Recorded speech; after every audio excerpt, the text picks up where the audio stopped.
What's up guys, it's Daz here, but you don't really care as E3 is here. Well, I'm a little late to the party, but still, with Nintendo comes the new Zelda, Breath of the Wild. Totally thought it was Breath of the Wind for the first few days.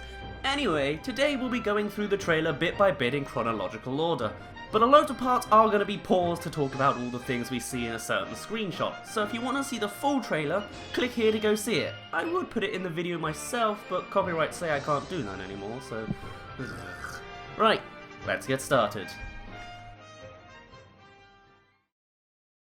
Open your eyes.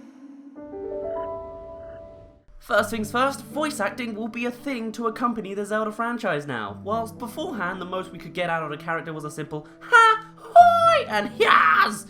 Now there will be full voiceovers for some of the characters such as Zelda, who I'm assuming is speaking here, though it's been confirmed that Link will stay silent, as he always does. Whether that means that every single line is going to be voice acted for some characters, or it will just be for occasional scenes, I don't know, but there you go. But what else breaks the normal conventions of Zelda is the world Link is set in. It has grown on a massive scale. Still featuring the generic areas like forests, shores, deserts, snowy areas and mountains, but being done in a manner that fits into the Elder Scrolls series, really. We can also see in the background of the second shot here a glowing tower in the distance. This is one of the many towers which scatter the land of Hyrule. They act as a lookout station which you can use to scout distant locations, or more importantly, they are used to fill in portions of your map shown on your gamepad, or whatever device/mechanic the NX is going to use. The third shot shows some kind of structure at the top of the screen which is even emitting smoke, so it's from a campfire probably, implying someone takes refuge up there. Friend or foe though. And another tower to the right, and a crafted island, perhaps hiding treasure. The next shot could be somewhat nearby to the previous location as the trees seem to match, but I'd rather not speculate the layout of the entire map considering its large scale and room for error. Though I can say with some degree of certainty that Stalfos control or at least roam this land. There's a giant one in the background on the hills. You can even see its shadow in the bottom left hand corner of the screen. Hopefully the lighting will stay that dramatic and dynamic in game. Of course, we already saw it before, but just the way the wildlife seems so at peace and the lighting is so nice, it's just... I would go into more detail here about the minor structure on land there, but I don't know what other info to say other than it's there. It could be decorative remains of ancient buildings, or a hint to a shrine, but there's no clear way to tell from here. There might also be another tower here. Also here, there's some kind of spike coming out of the wall. It's probably nothing, but what is it? A horizontal flag? A part of a ship? A grappling pole to swing under? Now the details of this spot I know about. This area is the starting area for the game. From either the other demonstrations or the playable demos, we know that Link wakes up in the Shrine of Resurrection, sticking to Zelda's roots in some ways with the whole waking up thing, but it's more like he's been put to sleep for 100 years, for some reason. There he collects the Sheikah Slate, which looks like a magical book/tablet thing. He then heads out the exit and comes to this cliff here. From there, well, the player has the freedom to explore wherever. In the demo, players could only explore the Great Plateau, this first large section of the map. Though some notable locations we can see from this view are the Old Man's Campfire, which is down here-ish, the location of a Korok, one of the earliest you can find up on that hill there, and of course this building here, which is the ruins of what was once the Temple of Time. Okay, so I know I said that I wasn't going to speculate map designs, but that cracked mountain appears multiple times in the background of shots, so perhaps this shot with the bird is on the other side of that gap? Certainly doesn't look like there's a body of water on this side at least, but anyway, here's a tower. And another. And now with this area, look closely at the broken structures. They're all guardians, ancient robots which have since been lost to time and shut down. Also, why was there a lightning strike here? The weather was perfectly fine before, and unless it's just a cut to the same spot with different weather? I don't really understand. It didn't even look like it was raining that much at the time. Or maybe it's part of a cutscene? Nah. Anyway, here's the same theme with rundown guardians and bad weather. By the way, weathers and climates are a thing that Link will have to overcome using many of his new skills, like the changing of apparel and cooking, but more on that later. Here's that cliff you come to at the start of the game. On the horizon we see Death Mountain as well as Hyrule Castle a tad bit closer. This also shows off some of the tools Link has a little later in the game, with the most obvious being the paraglider allowing Link to hover over the lands. But with him he also has a shield as well as a bow and some arrows. Groundbreaking stuff, I know. But what is new is there isn't such a linear progression with them. Pieces of armor and weapons come and go as you gather materials on your journey. It makes for a more fluid and unique experience each time you play. Here's a big tree with its roots showing. And here we can see that Link can catch any horse by surprise and ride it. Or is that just Epona? Is this Epona? Can Link ride any of the horses then? I'm a little lost. If Link can ride any horse, then what's the point of Epona? Anyway, Link is riding over a long bridge similar to the Bridge of Eldin, and is likely crossing over Lake Hylia. Also, there's another tower in the distance, and probably more important locations that I just don't know are important yet. Oh, and Link can climb. Sure, he could before, but now he can climb anything. Assuming he has enough stamina to reach the top. But that won't get in the way when randomly running around structures. Also, there's something glowing orange on that rock down there, so it must be important, right? Usually orange indicates a shrine or something related to the Sheikah tribe, so perhaps Link can interact with it somehow? Or he was the one that left that mark by doing some sort of attack near it? Oh hey, it's the massive crack in the background. I guess it's really staring me in the face this time, so I can't not mention it. And it's gone. Welcome back to gameplay. Link's cutting a tree. And this isn't just a one-off puzzle mechanic. Link has the ability to interact with the world around him to the point where he can chop down any tree for its materials to create campfires and other utensils. Or in this case, to create a path over the gap. I also believe he doesn't have to use an axe to chop trees down, as a sword or most other weapons work just fine. At least, I know the sword does. Also, this shot reveals another structure in the background.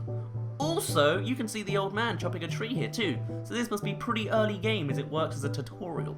Here's Swimsuit Link, coming soon to Super Smash Bros. Or what's probably more likely, Nude Link. Not to Super Smash Bros, but since you can change Link's clothing so dynamically, this is probably the outcome of choosing to wear nothing.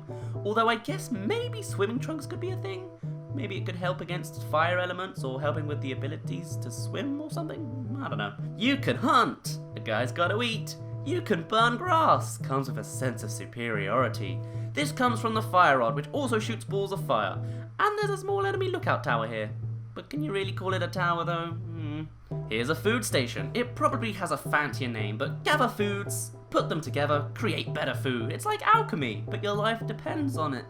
And more structures, and that cracked mountain. You can shoot fruit from trees. The game's feeling more like Shadow of the Colossus as we progress. Oh wait, that isn't a fruit, that's a beehive. There are multiple traps around enemies which can be used to defeat them as opposed to charging them with your sword swinging. Why not drop a boulder on them? Here's a shot of Link's Sheikah Slate, the thing that gives him his magical abilities. It seems intrinsically linked to the technological theme of the entire game as everything has this sort of pattern on them, including the Guardians. Here's an ice move, not coming from an ice rod, but it does create a block of ice in a body of water. Also, we see a good shot of a distant mountain here with some fog covering the top. This must be the location of something important, perhaps even a full-on dungeon as opposed to the mini-dungeons scattered throughout the lands. And here's an original ability, magnetism, granting you the ability to lift up compatible things, like really obvious slates of metal, the occasional section of some random architecture, and chests. That's the important one really, chests. Oh, and you can smash enemies with them, so that's fun. Also, that first magnet shot shows one of the shrines that Link can discover, known as the Shrine of Oman-O, which is the name of an old man inside named Oman-O who gives you a spirit orb, which is a thing that Link collects, and after getting a few, he gets a new ability or a new thing. Yeah. The next scene also seems to show, firstly, those symbolic bird statues we saw before, but also a closer look of Hyrule Castle. We can also see what looks to be graffiti, so I guess enemies like to mark their territory. Could be convenient to know. Here's running in the rain and lightning. It's been said that lightning is more likely to strike you if you have more metallic items equipped, so it's best to prepare yourself for certain weathers. And here's an important story cutscene. And it's gone. Thankfully, the full cutscene's been shown live during Nintendo's demonstration, so I'll go through that now. The location Link is in is the very first tower, known as the Resurrection Tower. He takes his slate and puts it into the pedestal, which activates the rise of many other towers that we see in the background of all the other shots. He then sees Hyrule Castle being enveloped in a thick, evil fog in the distance. What is cool is that the front of the fog has a clear hog-like head, and is known as Calamity Ganon. Awesome. Back to the desertish cliff we saw earlier. It's more like a canyon, really. Anyway, there's small wooden bridges for paths, and this scene reveals the slow-motion action that Link can utilize during combat. Known as Flurry Rush, the player can mash a certain button and Link will cause some devastatingly fast damage. Also, Link's using a spear. That's new. Again, he's picking up weapons as he goes along, and the spear just happens to have a pretty speedy attack rate. Whoa, hello. So firstly, is this an enemy we've seen before? It's probably just another form of a bokoblin, but I don't know. It looks intimidating to me. Also, look at Link. He's coming with a full outfit fit for the cold weather. Not surprising really, but cool to see it being something other than his generic blue attire. And finally, he's wielding a giant battle axe against the thing. Cool! An extra point about the clothing, in these cold areas, Link can in fact slowly lose health if he doesn't wrap up properly, so this clothing is pretty mandatory here. More new stuff here with Link in a proper desert surrounded by sand, as well as inside a massive rib cage. The moon sparkles brightly in the background, and we're now seeing Style Children. I also think Link's armor is slightly different, but it's harder to see in the low light. It's also been pointed out that the enemies are more dangerous at nighttime, and so it's recommended to usually lay low at these times. Not that this Link cares. Also, I think that's a new crooked sword. It probably has a name, but heck if I know it. Here's some shoes, but more importantly, Link has a full-on set of armor, though it would really not be good in stormy weather. Explosive barrels, perfect for arrows. That almost rhymes. Again, traps for nearby enemies. We can also see in the background here that there's a skull cave. From the demo, we can see that it is filled with explosive hazards and so is easy to detonate. Once inside, you'll get access to a skullified chest. What's inside? I don't know. I haven't seen footage of that bit yet. It always cut off before I got to it. Though, if it's been shown, then be sure to let me know. Hello, boss. Or would this count as a mini-boss? And now for a massive scope of the world of the new Zelda. Now the question is, do the flags represent the few remains of civilization, as up to this point the only humans known to exist are the old man and the disembodied voice? Or perhaps do they show shrines that you've completed? Speaking of shrines, here's one. They can be seen by their glowing oranginess, which we've seen in the background of many shots by this point. Here they are. This spot here also is the same location as the ice block scene, so there should be a large mountain just up ahead. Anyway, access the shrine using your slate. Orange means undiscovered, blue means discovered. Also, here's a guardian now, reawakened and not happy. There's also two more it's standing on, one of which is fizzling blue. So perhaps it's also reawakening, or just malfunctioning, but not completely dormant. And of course, the Master Sword. Where is it? Nah, I don't know, here. And with that, we come to the final shot. Again with that cracked mountain and a shut down ancient guardian. Well, shut down for now. And that's all the trailer has to show. Chances are there are details I missed, but do feel free to tell me of them. Hopefully the view of some extended scenes were good for you to see if you're a more casual Zelda fan. Anyway, I'm gonna head off now, though before I do, let me ask, what else do you want me to cover? You want more Zelda stuff? If so, what? Or maybe Paper Mario? I could always take on something from the other conferences too. Let me know. Otherwise, I'll get to work on that new review. If you want to catch up on any sort of info and the occasional tweet from me, then hey, come to my Twitter, at DazVideos. Right, my name's been Daz, you didn't really care, and I'll see you in a bit.